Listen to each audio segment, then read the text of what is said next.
Hello dear students, good morning all of you. आप लोग कैसे हैं? हमें उम्मीद है आप लोग स्वस्थ होंगे, मस्त होंगे और अपने पढ़ाई में व्यस्त होंगे। डियर स्टूडेंट्स, आज का जो हमारा टॉपिक है ये हमने आपको पहले बता दिया। इस समय हम आपकी बोर्ड एग्जामिनेशन की प्रिपरेशन करवा रहे हैं। तो हमारा जो ये आज का जो टॉपिक है बहुत ही इंपॉर्टेंट, मतलब 11 क्वेश्चन लिए हैं, कम से कम 2 प्रश्न तो इसमें से फंसना ही है। ऑब्जेक्टिव टाइप क्वेश्चन है, ज्यादा समय भी नहीं लगेगा। और क्लास 10th साइंस धातु एवं अधातु, metal and non metal chapter से बहुत ही इंपॉर्टेंट चैप्टर को लिए हम। सो आइए हम सीधे टॉपिक पे आते हैं। छोटा सा वीडियो होने वाला है, मिस मत करिएगा। और एक अनुरोध जरूर है, अगर आपको वीडियो पसंद आएगा तो प्लीज एक प्यारा सा कमेंट, लाइक और अपने मित्रों में शेयर करना बिल्कुल मत भूलिएगा। देखिए दिया है धातु किसे कहते हैं, ठीक है ना। अगर मान लो एग्जाम में आ जाए धातु किसे कहते हैं तो आप क्या लिख कर आएंगे? देखो अब एक नंबर का आएगा तो ज्यादा लिखने की जरूरत नहीं है। तो हम लिखेंगे वे तत्व जो धनायन बनाने की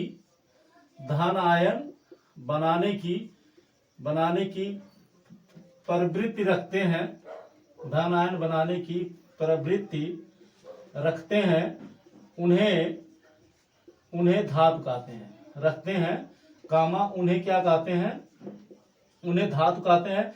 बहुत ही आराम से, ठीक है ना, धातु कहते हैं। अब अगर उदाहरण आपको देना होगा तो आप जैसे करके उदाहरण में लिख सकते हैं, ठीक है ना। जैसे आप Na+ लिख दीजिए, ठीक है ना, Mg2+ लिख दीजिए। अब ये सब कैसे होता है ये सब विषय नहीं है, इतना टाइम भी नहीं है आपके पास कि आप ये सब कैसे होता है, ये सब तो क्लास की बात है। एक्स्ट्रा टाइम में विस्तृत, चूंकि यहाँ रिवीजन हो रहा है तो हमें जल्दी क्विकली से समाप्त करना है और आपके समझ में भी आ जाए। तो ऐसे तत्व जो धनायन बनाने की प्रवृत्ति रखते हैं उन्हें हम धातु कहते हैं। जैसे Na+, ठीक है ना, और Mg2+, ठीक है। तो ये सब धनायन है।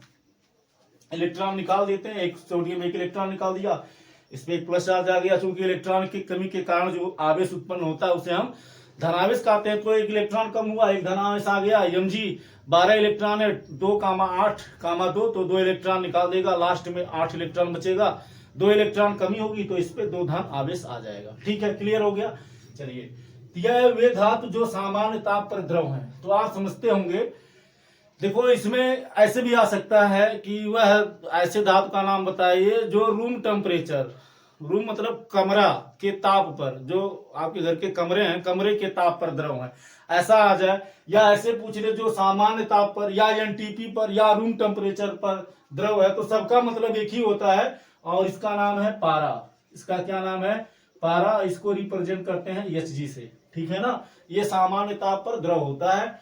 और आप देखे होंगे जब फीवर उवर हो जाता है तो जब हम, मतलब अब तो डिजिटल आ गया है, लेकिन अभी भी बहुत से ऐसे डॉक्टर हैं जिनके पास फ़ारेनहाइट पैमाना है, वो उससे फीवर, हमारे शरीर के तापमान को मापा जाता है।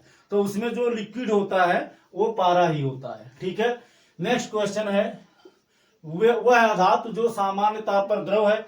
अधातु का नाम पूछा है, ठीक है ना। तो इसका नाम है ब्रोमीन। क्या नाम है? ब्रोमीन एक ऐसा धातु है जो द्रव अवस्था में पाया जाता है। इसका सिंबल है Br, ठीक है। अगला नंबर है, धातु के ऑक्साइड कैसे होते हैं? तो देखो धातु, जैसे मान लो हमने ले लिया MgO, ठीक है ना, ये धातु है, Mg धातु है, O है तो ऑक्साइड, तो ये धातु ऑक्साइड हो गया। अब अगर आप इसको जल से क्रिया कराओगे H2O तो ये क्या बनेगा? ये बनेगा MgOH का होल ट्वाइस, यही ना। तो OH क्या है? OH क्या है? OH जिसमें उपस्थित होता है वो क्षार होता है, और जिसमें शुरू में H उपस्थित होता है वो अम्ल होता है। अपवाद है मतलब जल को छोड़ के, ठीक है ना। तो यहाँ देखो OH है तो ये क्या हो गया? क्षारीय हो गया। अर्थात धातु के ऑक्साइड कैसे होते हैं? क्षारीय होते हैं। कैसे होते हैं? क्षारीय होते हैं, ठीक है ना, क्षारीय होते हैं। यकीन मानो कम से कम 2-3 नंबर तो इसमें से फंस ही जाएगा, कोई दिक्कत नहीं है। अच्छे अच्छे प्रश्न को हम लिए हैं जो कई बार बोर्ड एग्जामिनेशन में रिपीट हुआ है, कई बार पूछा है। किसी उपधातु का नाम व प्रतीक लिखो। तो इसका नाम आप लिख सकते हैं एंटीमनी, ठीक है ना, एंटीमनी, ठीक है ना। एंटीमनी जो है ये क्या है? आपका उपधातु है। इसका प्रतीक लिखना है तो एंटीमनी का प्रतीक क्या होता है? At होता है। इसके बाद में दिया है पीतल क्या है। तो देखो पीतल आप समझते होंगे हम ये नहीं कह रहे, सभी लोग समझते हैं, बहुत से बच्चे कंफ्यूज रहते हैं, उसको धातु समझ लेते हैं। तो देखो पीतल हमारा धातु नहीं है, ये धातुओं को गला करके आपस में मिला के बनाया जाता है, अर्थात पीतल हमारा क्या है, मिश्र धातु है। पीतल क्या है, मिश्र धातु है, ठीक है ना। इसके बाद में दिया है मिश्र धातु कांसा का संघटन क्या है। कांसा का बर्तन मिलता है, इसके खिलौने भी बनते हैं। तो कह रहा है संघटन मतलब किससे किससे मिलकर के बना है, ठीक है ना। तो इसका जो है ये है Cu मतलब कॉपर और उसके बाद में स्टेनस यसियन, ठीक है ना। कॉपर और स्टेनस से मिलकर बना है, ठीक है ना। कॉपर से और यसियन से मिलकर के बना है मिश्र धातु कांसा। अगला है अमलगम किसे कहते हैं। तो देखो अधिकांश तत्व, अधिकांश धातु मतलब कुछ ऐसे धातु हैं जो पारा में घुल जाते हैं। जैसे पानी में चीनी को मिलाओ मिल जाएगा, पानी में नमक को मिलाओ मिल जाएगा, ठीक उसी तरह से पारा में मिलाएंगे तो मिल जाते हैं। तो धातु और पारा के जो विलयन होता है उसको हम क्या बोलते हैं, अमलगम बोलते हैं। और ये जैसे हमारा क्या है, यन्ने ही है सोडियम। सोडियम को अगर आप पारा में मिलाओगे तो मिल जाएगा। तो सोडियम और पारा का जो मिश्रण होगा, ठीक है ना, मिलाने के बाद जो प्राप्त होगा उसे हम क्या कहेंगे, अमलगम कहेंगे। एंटीमनी क्या है, यहाँ लिखा है एंटीमनी क्या है। देखिए वहां रिपीट हुआ है, इस तरह का प्रश्न फिर दोबारा रिपीट हुआ था तो हमने फिर एक बार लिख दिया।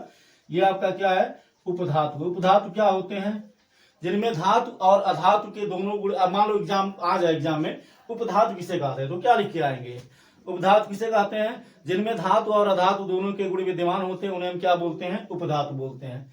फिर दिया है कॉपर की, बहुत important, very very most important question, कई बार रिपीट किया है। कॉपर के अयस्क का नाम व सूत्र लिखिए। तो कॉपर के एक अयस्क, तो इसका नाम है copper pyrite. Copper pyrite, copper pyrite. कहीं कहीं पाइराइट लिखा है, कहीं कहीं पाइराइट लिखा है, दोनों सही है। और इसका सूत्र है CuFeS2, ठीक है ना, CuFeS2, कॉपर पाइराइट, ये कॉपर के अयस्क हैं। अब इसके बाद में अब अयस्क किसे कहते हैं, तो अयस्क के बारे में मतलब वीडियो हम डाल रखे हैं, वहां से आप देख सकते हैं, ठीक है ना। खनिज से जो मिनरल, जो खनिज से जो प्राप्त होते हैं उसमें तमाम अशुद्धियां होती हैं, उसमें धातु होते हैं, मतलब एक से अधिक धातु हो सकते हैं। तो जिसको आसानी से सरलता से अलग किया जा सकता है उन्हें हम अयस्क कहते हैं। जैसे इसमें जो अयस्क है वो क्या है, कॉपर है। कॉपर को आसानी से मतलब Fe भी है, ये भी धातु है, लेकिन Fe की अपेक्षा Cu को आसानी से अलग किया जा सकता है, सरलता से, आसानी से, कम खर्चे पे, इसलिए कॉपर हमारा CuFeS2 का मुख्य अयस्क है। मुद्रा धातु का नाम व प्रतीक। तो मुद्रा धातु आपका क्या है, सिल्वर है, जिसका नाम लिखना है तो सिल्वर हो गया, प्रतीक लिखना है तो Ag हो गया। तो डियर फ्रेंड, ये कुछ महत्वपूर्ण क्वेश्चन थे धातु एवं अधातु के, ऑब्जेक्टिव टाइप क्वेश्चन या 1 नंबर के प्रश्न, ठीक है ना। तो आई होप आप इसे अच्छे से समझ गए होंगे। इसे आप 1 से 2 बार देख लीजिएगा, एकदम आपको याद हो जाएगा। और अगर इस चैप्टर का आपका ऑब्जेक्टिव टाइप क्वेश्चन बिल्कुल नहीं छूटेगा, आप आसानी से इसको कर ले जाएंगे और आपका नंबर स्कोर हो जाएगा। आपके बोर्ड एग्जाम में साइंस के पेपर में इस कम से कम 2-3 नंबर आसानी से आपके नंबर का स्कोर बढ़ेगा और आप अच्छा अंक प्राप्त कर सकते हैं। तो डियर फ्रेंड, आज की क्लास में इतना ही, फिर मिलेंगे नेक्स्ट क्लास में नेक्स्ट टॉपिक के साथ। हमारा अगला जो चैप्टर होगा हम उसका वीडियो लेके आएंगे। तब तक के लिए आपको ढेर सारी शुभकामनाएं। जय हिंद, जय भारत।